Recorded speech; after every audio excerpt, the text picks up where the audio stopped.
Hi guys! So, ito naman, para bibigay ako ng konting tips kung paano naman gagawin yung 15 pairs.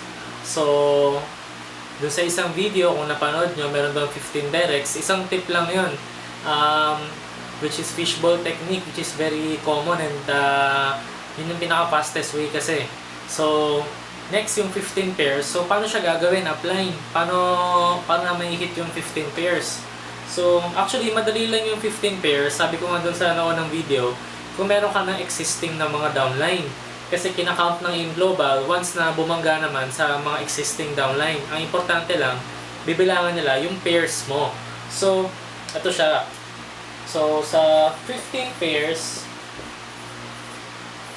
actually, isa sa mga dapat yung maging aware kayo, actually, hindi lang siya 15. So, dapat at least 18 pairs o kaya 19 kasi may GC. So, ang GC not counted yon.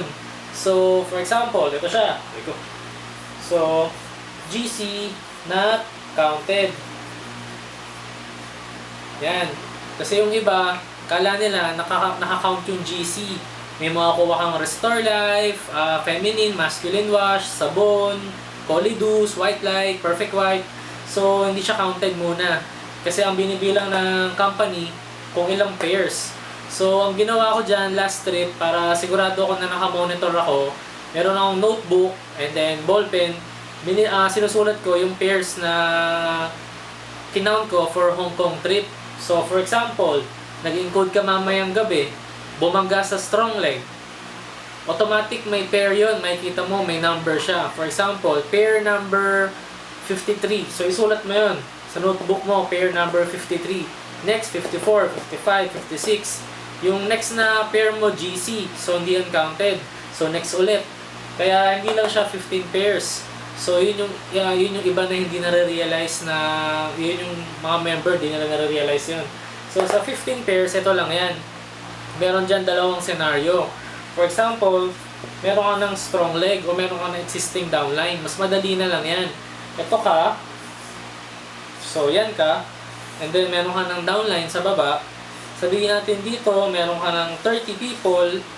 Dito, meron ka lang sabihin natin 5. So, automatic, pwede ka na maglagay dito sa side na to. Dito mo i-hit yung Hong Kong trip. Pag nilagay mo dito, mali mo yun. Kasi dapat nga pairs eh. So, dapat dito, magkaroon ka ng 15 pairs. So, hindi nga siya 15, dapat 18 and above para siguradong walang mintis. Yun na yung gawin mo para sure na hindi ka nasa safe zone. Kung baka sobrahan mo na, huwag mo lang isakto. So, applying, paano pag wala naman akong strong leg? Anong gagawin ko? So, ito siya. Para dun sa mga downline na wala pang, para dun sa mga tao na wala pang downline, actually, double challenge lang yan. Pero, kung talagang willing kayong gawin yung in global, kaya nyo mag-build. For example, ito siya. Ito ka. So, meron kang legs. Sabihin natin, meron ka lang ditong isa.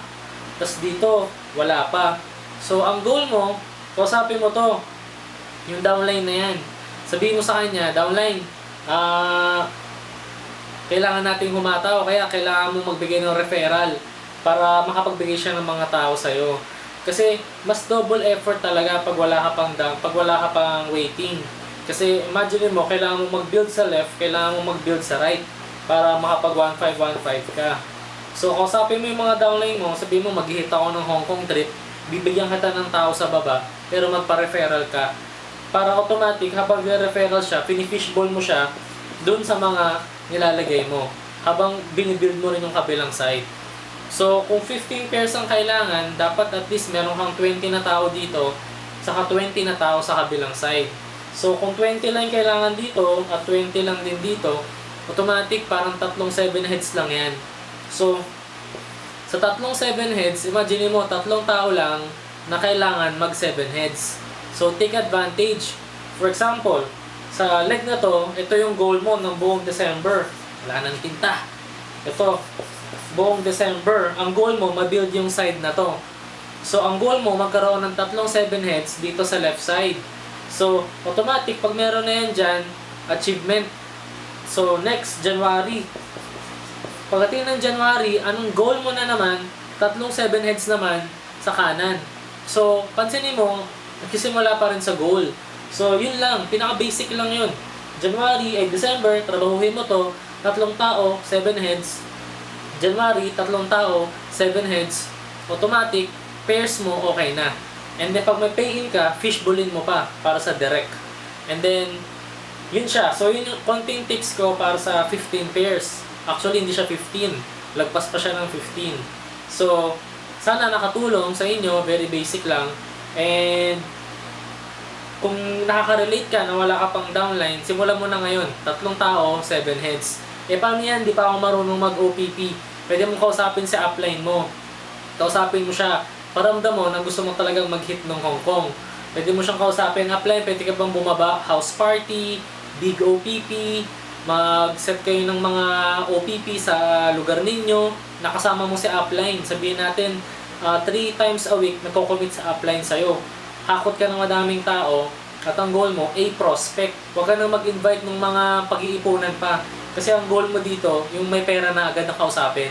And then iharap mo si upline para automatic, meron kang backup na nagpapaliwanag, nagpapakita ng resulta.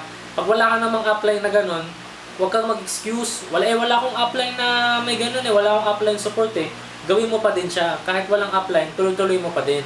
Kasi mas masarap ng ihito ng walang upline na nakatutok di ba? Ay kilala ka na lang ng upline mo ng kusa sa Hong Kong na kayo magkakakilala. So, yun lang. Sana nakatulong. 15 pairs. Next video, bigay ako ng tip para naman sa 15 points. So, power!